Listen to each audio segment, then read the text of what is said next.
304-988 gets us, but right now, let's talk with our guest this morning. It is an honor to have our U.S. Congressman, Parker Griffith, Dr. Griffith, in here this morning. Good morning again, Parker. Thanks for getting here. Good morning. Thank y'all for having me. You're welcome. You have a special guest in here this morning?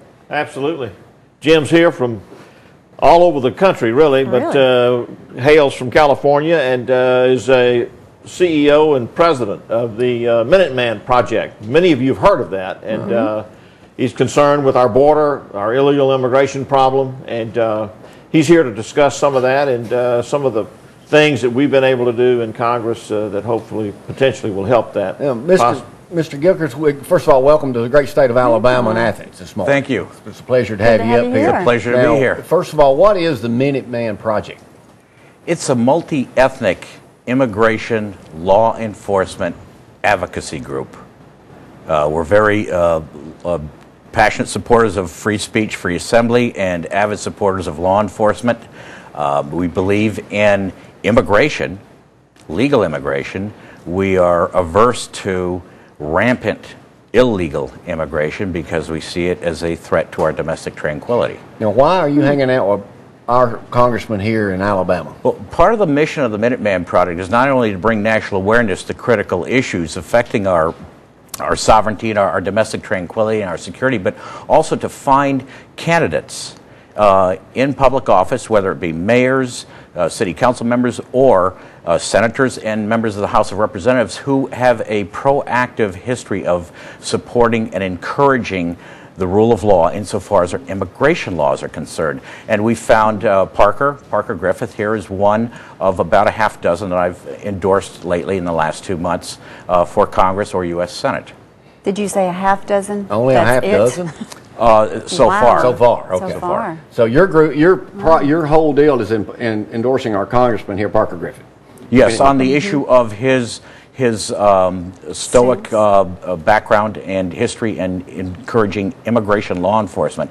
And we check these candidates that we endorse too. They must be on the same plane with us in that we want people who believe in diversity, multiculturalism, but legal immigration. And that's the key, and the congressman meets that test. What is your thoughts right now on Arizona's immigration laws that's taking so much heat right now, even though the majority of Americans are in favor of that? Right. Close to 90% are in favor of that legislation. I personally think it is the best thing that Arizona did. It not only did it establish the rule of law, where the federal government has failed all 50 states on this immigration point of view, but it established Arizona's sovereignty, and that to me seems to be more important than the legislation itself.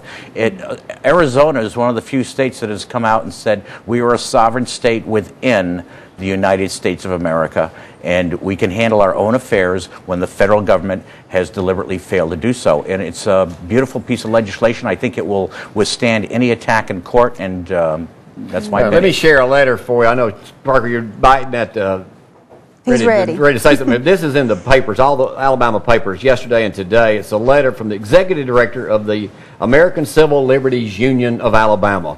Arizona's new immigration law is a watershed moment in modern America. It is a disregard of America's most fundamental values. Arizona's new racial profiling law essentially requires police to demand papers from anyone they suspect isn't authorized to be here. What's wrong with that, Parker? Well, there's nothing wrong with it, and it's a mischaracterization of the law. The ACLU is misrepresenting the Arizona law. It does not racial profile. It says it 4 times in the bill that it is not a racial profiling bill. It's a bill to establish the sovereignty of Arizona. If the federal government had done its job, Arizona, the governor of Arizona would not have to have its own law. So we've got a failure on our border in Washington, D.C. No political will to close the border.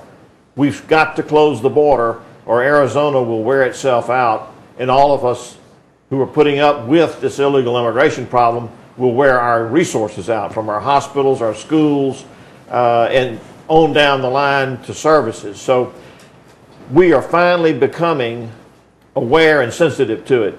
Jim Gilchrist's group, the Minuteman Project, this is not something new.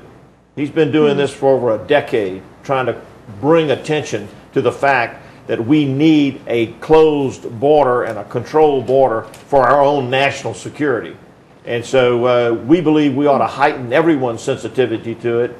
The ACLU is just making, that's babble. That's psychobabble. They probably didn't read the bill. Obama's Attorney General admitted he's never read the bill. Never read it. And so he's complaining about it but have never read it. And so we're not really too concerned with Now, ACLU. here's a picture that was on the front page of Birmingham yesterday. Real right way to do naturalized it. citizens. These 60 are sworn in yesterday. They did it the right way. They took the oath of allegiance to become U.S. citizens after going through learning how to speak English and do everything else. This is the way it's supposed to be done. Yes, I welcome them.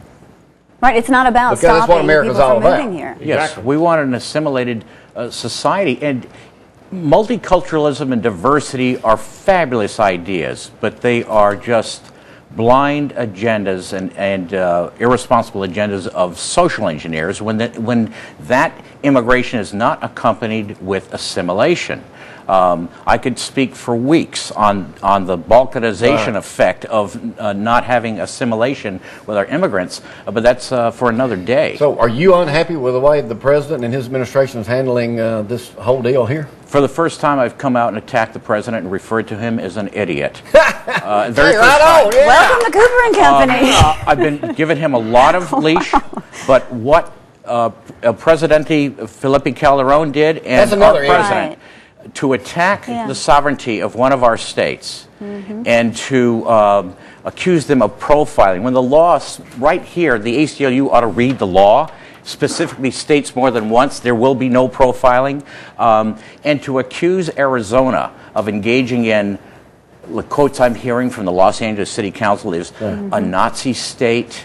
Aren't they threatening to cut their power off? Draconian Yeah, legislation. Arizona did, yeah. What Arizona did is exactly what the Founding Fathers expected the states to do. It's exactly what the Constitution expects them to do. So what is the problem with the ACLU? I think the ACLU should actually read the law first. And we don't take much to get you fired up, man. Get you a couple Not at all. You're ready to go, aren't you? Not at all. I'm very Good defensive job. about our sovereignty and our domestic tranquility and the rule of law. Yes. And because people like Los Angeles Sheriff's Deputy David March have been murdered All right. by illegal aliens who had Man, no you're respect preaching for to our the rule of choir law. here in North Alabama. Right on. Right Amen. on. Well, let me change subject a little bit. Thank you very much, Jim, for your Sure. endorsement. Thank you. And Parker, what does an endorsement like that, how does that go toward helping you get reelected? Well, it's a big help because it's one of our top issues. Illegal immigration is a major factor in a country that's suffering its deepest, longest recession ever recorded. And to have illegal immigrants come across the border, have our taxpayers pay for their health care, their education, and anything else that they might come in contact with, have the hands tied of local law enforcement is absolutely frustrating, and the lack of confidence that gives an American in its government. The very idea that our government can't close a border means that they don't want to. We need the National Guard down there on the border. We need the National Guard armed on the border, and we can close that border. I personally went out to the border for 3 days and visited with the custom agents and our Border Patrol. They had 30 murders in 2008 in El Paso, one of the top 10 safest cities in America. Across the Rio Grande, which is about big as this room, 1,600 homicides. So we know closing the border works. The fact that our government refuses to close the border means it lacks the political will. It's the right thing to do.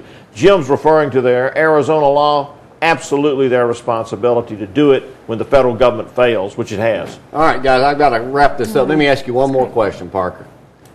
You switched over from a Democrat to Republican, and you know you've taken lots of heat on that. What is probably the most misunderstood that people misunderstand about Congressman Parker Griffith? Well, I think probably